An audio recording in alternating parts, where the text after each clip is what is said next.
2020, the end of the year. This is my way of looking back on that special year, and it's not about complaining.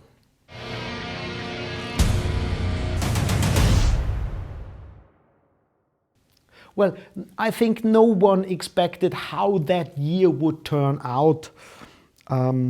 Actually, the end of 2019 and the beginning of 2020 gave me a good outlook for that year.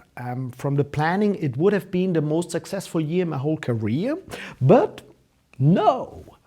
We lost a lot of business, of course. We didn't almost get any help from the government, but still I'm not very angry, I'm not very desperate, I'm full of power. And what I learned during that year is it's not about gaining more and more, it's about creativity, it's about doing things you love.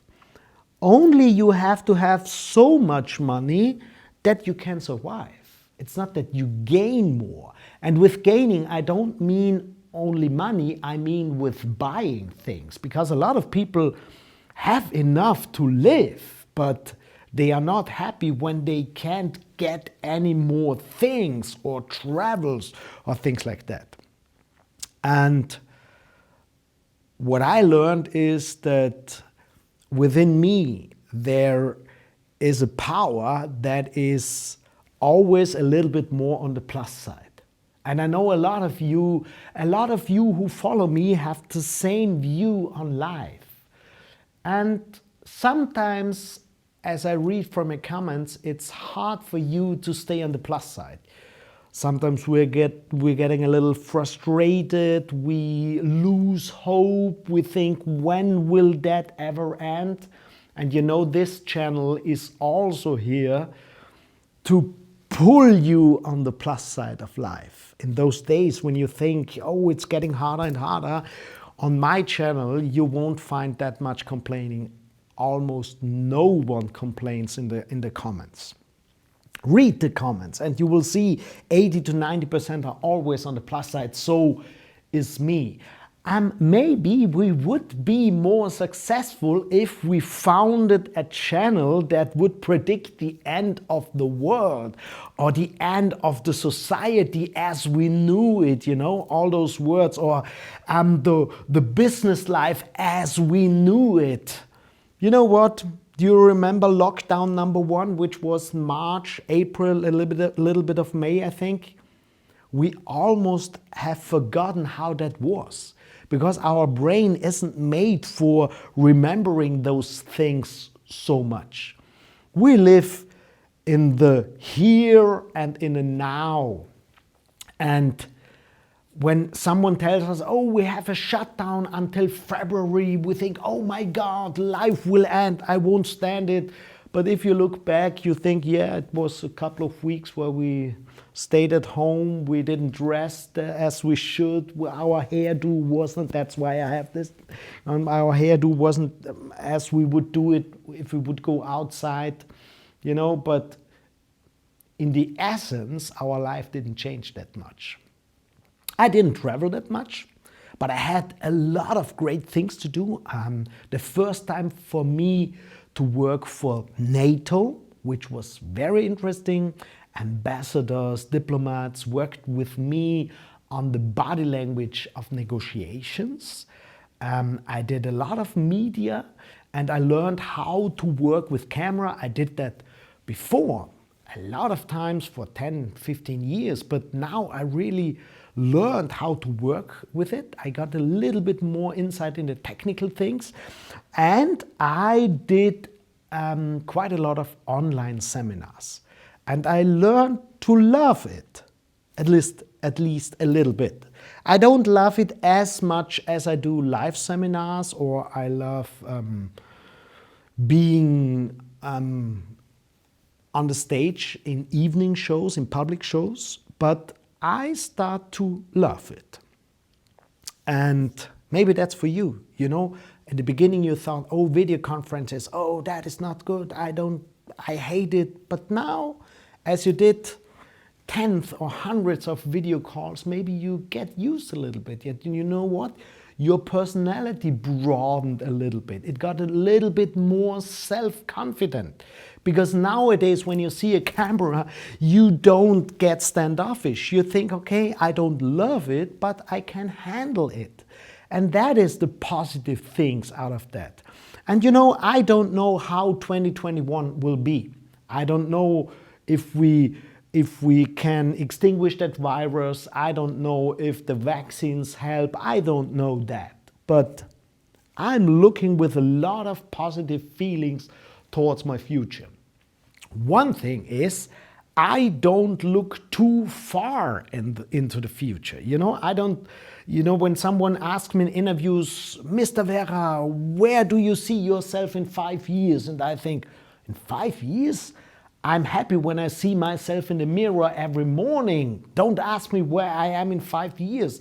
To be honest, I don't have any plan. Maybe I'm not the ideal business, blah, blah, motivator, because I don't have that. I don't see myself in 5 years. I see myself today. I see my plan, what I have to do maybe tomorrow or next week, but I don't look too much into the future. That's, by the way, why my schedule has to be so precise, because sometimes when I have to do a lot of interviews or appointments, I look 10 minutes before the interview into my schedule to know which media is it, what is the questions that or what is the topic they want to talk with me about. So in that sense, I'm very narrow to my future, you know. It's not the future that is far ahead, maybe that helps you. If you think nowadays what will be in September 2021, I mean, it's your fault, you know. You won't know it, I won't know it. Why don't you think, let's have a nice evening tonight, or let's have a great day tomorrow? That is what I learned and what really made me self-confident, to rely on myself and to live in the here and now, and to take life as it is and make something out of it, and not expect that life and society always have to be like I need them to be successful, because life has its own rules, you know, and I'm sure I can handle most of it. Until now, I'm almost 50, I didn't experience any things that would be so hard for me that I couldn't have handled it. There were certain situations that were too hard for me, that were disappointing for me. But it's not life in general that I couldn't have handled it. And that's how I got almost 50. And that's also what gives my appearance and my body language the energy that I know that I have. It is not this always being a little bit scared, a little bit cautious what might happen. No, it's just standing here and expecting things to come, and also expecting that things might not be optimal for my goals. And if you can handle that, if you rely on yourself with all your positive sides and all your negative sides, then you can have a self-confidence in your body language that attracts a lot of people.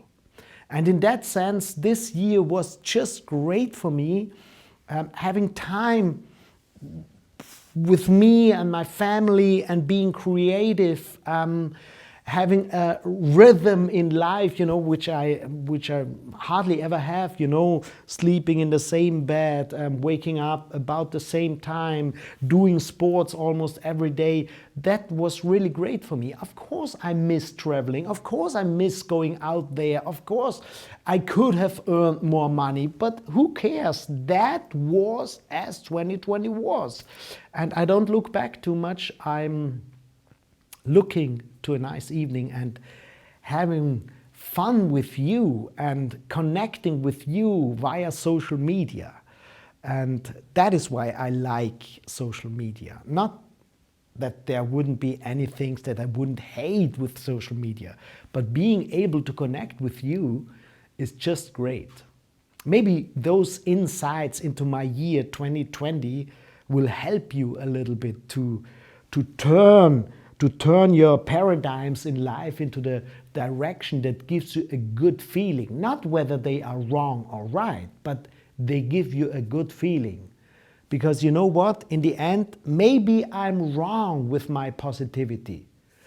Because maybe the world will end and it will all be disastrous. Maybe you are right. But until then, I had the better life than you. And that is what gives me a good feeling. So leave me your comments. How was 2020 for you? Did you get anything positive out of it? Or was it all very hard for you? Did you lose a lot? Did you gain something? Leave me your comments and please share that video with people who would be interested in that. Have a good 2021.